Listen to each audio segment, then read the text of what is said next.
Welcome on in, guys. Tobin here with you, and thanks for checking out the channel. Hope everybody is having a great Memorial Day weekend out there. I apologize for no recap last night. Had a rare date night with Mrs. Tobin last night, so I figured I'd just save it for the morning. But we had a lovely night on the town in Delray Beach, and it was really cool to see because everybody on the Ave had the cats all over the place. Barely missed any of the game. People had their red all over town. They were celebrating. They were watching. It was a party. It was a good time. It was Goosey's galore, quite frankly. And what do you know? Another Cats beatdown on the Carolina Hurricanes. Look, Rob Brindamore, you infamously said the last series these two teams matched up, and you said it was a sweep. Everybody saw that. It wasn't a sweep, even though it was. But you were right about one thing. That was a much closer series. You had Matthew Tkachuk with 3 game winners in that series, tightly contested. And this series has been one of the most lopsided affairs I've seen in the playoffs. I mean, this has been just an absolute mauling by the Panthers on the Carolina Hurricanes. Just an absolute mauling by the Panthers on these Canes. It's been crazy. That third period onslaught that they put on them was just a sight to friggin' behold. And look, you come into this game, once again, the story is the depth of the Cats, because right off the bat, you're like starting this game and you're like, no Rhino. How are they going to get it going? Where are they going to find some offense? Well, the answer is they found offense from everybody, but you lose a spark like Rhino, who can absolutely take over a game with his offense from time to time. You know, it is always a wonder. You lose somebody of his talents, and what is Carolina? Do they have any fight left in them? And the answer was yes. They definitely were a team that brought it more reasonably through the first 2 periods of this game. Although I think the Cats dictating the turns probably thought to themselves, I didn't love how they played in the second period, maybe thinking that this one was already in the bag. But lo and behold, Niko Mikkola yet again getting himself on the board with his second goal of the postseason to put the Cats up 1-0. You call him the Condor, you call him the Polar Bear, whatever you want to say. This has been a revolutionary postseason for Niko Mikkola. An absolute monster on skates. Hope he's okay. But I have been floored with like the coming out party that has been for Meeksy. He's been so damn good in this postseason. And it's not just, it's been funny because this has not just been brute force and physicality. Like, you're seeing speed, you're seeing skill from him. I mean, like, he is unloading the absolute toolbox in this playoffs for the Panthers. So I love it. He's been great. You have a little point of contention here at the end of the first period where Eetu Luostarinen, who's a good boy, gets called for boarding on Jackson Blake, and he gets called for a 5-minute major. They lose at 2. We're sitting here. I was at this point, I think I was at Tin Roof at Delray Beach. We have a very angry bar. Everybody's like, what was he supposed to do? We're all agreeing. I think this is one of the things I loved about the atmosphere last night is like, I'm around strangers, okay? And we're all just bonding over the Cats. And everybody knows that Eetu Luostarinen's a good boy. And to call a 5-minute major on him where, like, I don't know, obviously it was a penalty, but I don't know what he was supposed to do. We've seen some more chicken bull stuff in this series than what Eetu just did. And I was floored by it. I couldn't believe it. That being said, Florida Panthers doing what they do, just go right into kill mode immediately and are able to just squash it like a bug. And I think that just already, like, I think going into already, like, killing the majority of it, going into the first intermission, I think you already can probably see, like, I was like, oh my God, this team. Because they haven't been able to do squat on the power play until, they were able to even it up in the late in the second period. Not to be outdone, though. I mean, Sergei Bobrovsky, had some just stellar saves. And he just keeps adding to the highlight reel. And that one where he goes post to post, just full. I like it. it pains me as a non-flexible man to be able to see the kind of gymnastics this man is able to do on ice. Like he's breathtaking in the saves that he can come up with. I'm flummoxed seeing what he's able to do out there. And, to have a game today where you have just another performance from him. He's been an absolute wall. No even strength goals in this game for him. Straight up, he's just been an absolute assassin in those pipes, man. I mean, once again had a run in the third where he has no stick and is just like completely like in the zone. You're waiting for that moment where he can sprint out and go, and while he's going to get his stick, the Panthers go and score on the other end. But they come into that second period, and you're like, hey, it's 1-1. You had to feel good. You lose at 2. You're already down Reinhart in this game. They'd suffer some more injuries throughout it, and then you've just seen the bubbling up of the depth for these Panthers. It's just been a beautiful thing to see. And dude, you make a mistake against them, and they're going to just absolutely pummel you. Right now, this is from NHL Network. Most goals off a turnover within 5 seconds of a turnover. The Panthers have 16 goals this postseason. Like, you make a mistake, you're done against them. And the onslaught that just happened in the third period, the yes man, Jesper Boquist, with just some beautiful action from Aaron Ekblad, with an assistance there from Alexander Barkov to keep the puck back with him, sets him up, breaks it even, 2-1 Cats early on in the third period. You're feeling fantastic. And then Niko Mikkola, the polar bear, with a huge pair to make it 3-1. Now, Niko would end up getting hurt in this game. He banged into the boards with his shoulder. It did not look fantastic, though. Paul Maurice says he's going to be fine, which is not surprising. Again, he is just an absolute monster of a man, but also hockey lies. So I don't know. Is there any thought of the Panthers to really test that depth and rest up people in this next game of 3-0? Obviously, I think the prudent thing, they're calling Reinhart day to day. I think the prudent thing is like, hey, if they close this puppy out, I think they're going to have 11 days off before the Stanley Cup final starts. And I know nobody wants to count chickens because we were in this 3-0 position last year, but, even in that, Game 3, it showed like the Oilers showed a little bit of life. This Carolina Hurricanes team is so beaten down.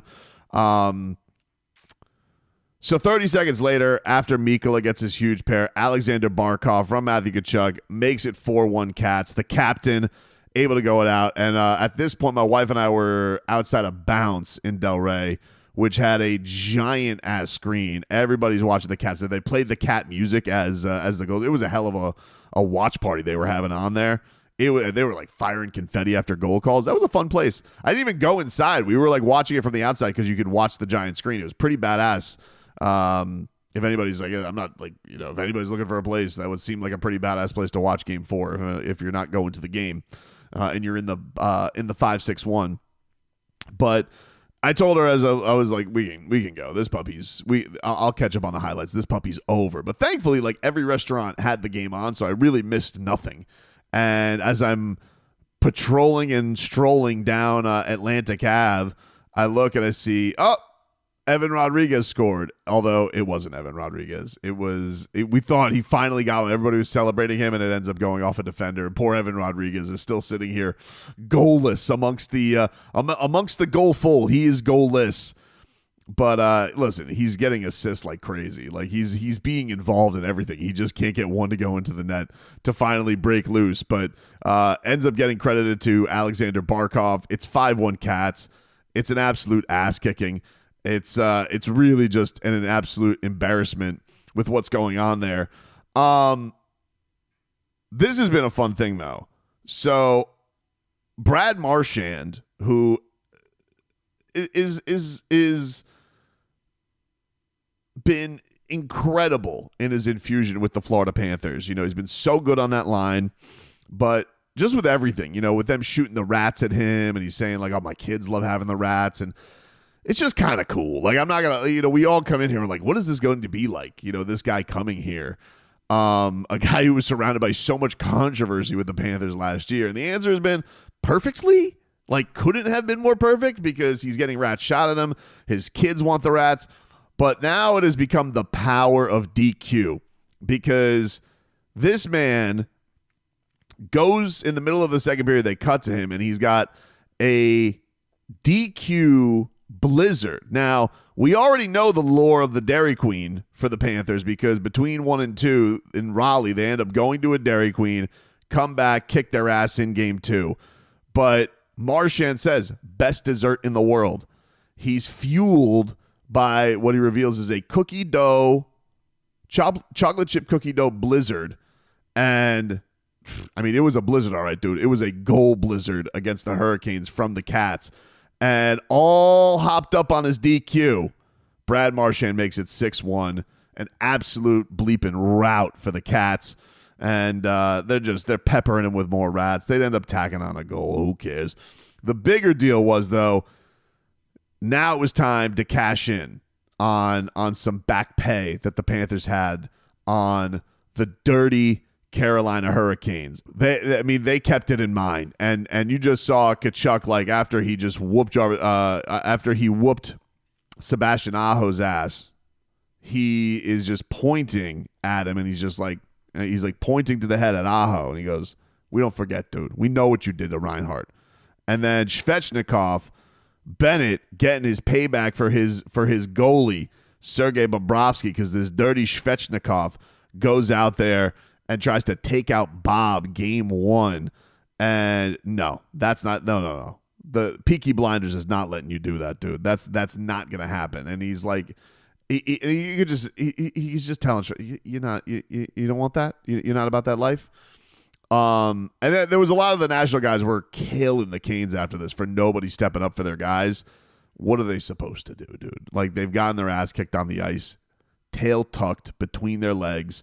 This has never been more over. This is such a just bust out the brooms, polish it off, get ready to go. Tkachuk telling the media this morning, it's from Jameson Olives, on him getting into it with Aho after a hit on Reinhart. He said, quote, "It's just sticking up for teammates. We're a family in there. It can happen to anybody. There's probably 20 guys racing to be the guy to stick up for a teammate like that." And that's what you love about these Cats. They're thick as thieves, dude. They come together to defend each other's honor. You don't do what they did to their leading goal guy and Sam Reinhart, and you don't do to their goaltender what they did. There is some good injury news while I do this. Is a little before noon on Sunday morning. According to Jameson Olive's Twitter, Niko Mikkola and AJ Greer should be good to go for Game 4, according to Paul Maurice. So there's our answer right there. He says that they should be good to go. He says he's going to decide on Sam Reinhart if he can play in Game 4 based on tomorrow's morning skate. Look, hockey is always shady with the injuries, but the fact that he's even throwing that out there is great news for Reinhart. I think we all came out of that a little bit scared of, all right, they say day-to-day. Do they mean day-to-day? Are they mean? If Reinhart's back out there Game 4, you want to talk about just a mental absolute just avalanche that's going to fall upon the Canes of just like, oh, my God, we tried to take this guy out. He's back. The Polar Bear's back out there. We got Ed 2's back out there. Like, if the Cats are full Voltron strength in Game 4, I don't know how much uglier it can get than what it's been in this series, which has just been complete and utter annihilation. I mean, 16. What are we talking here? 16 goals to 4. Sheesh. I mean, it's been absolutely, absolutely ugly with what the Cats have been doing, and 22-5 over their last 4 games, going back to Game 7 against the Leafs. Yeesh. This is insane what these Panthers are doing, dude. In-friggin' sane. The domination that they're showing on this ice, it's so like it's really a marvel to see everybody from top to bottom just feels like they have a piece of it, you know? Like, there's just so much ownership from everybody. And like, yeah, dude, Bill Zito, who definitely should be GM of the year, Paul Maurice, But I think the thing that you say is like, it's about those guys finding the mix, and they're all doing this. They're handling this themselves. And so for them to even just have the right temperature on when to go beat down on the Canes to get their get back, they're like, we'll wait till this is over. We'll wait until we got it to go get what we got to go get. To have that in mind was it's really been something. We saw a little bit of that in the Tampa series as well, when they were trying to get right for Barkov. Like, they were going to wait until the game was over, and then they were going to go get their retribution. And I don't know, man. You know, you never want to chalk anything up, but, you know, if by some chance it goes to top hats and monocles, okay. But this team has, and you can tell with Brindamore, he's completely sick of his team. You know, to go from where he's been, he does the goalie change. He'll probably go back a goalie change. It hasn't been the goalie. Like, his team just looks like it's had the life completely. The life of his team has completely been sucked out of it via the cats. That's what these are, like vampire cats.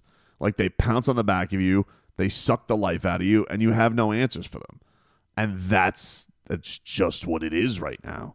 Like, and it's so much fun to see everybody come together and watch these runs. But this run has been so impressive because you've also just seen them be able to bring more people into the fold to make them even stronger. And I think that's been really, really cool to see. Jesper Boquist got the puck yesterday as the Panthers 5 away on their puck board from it.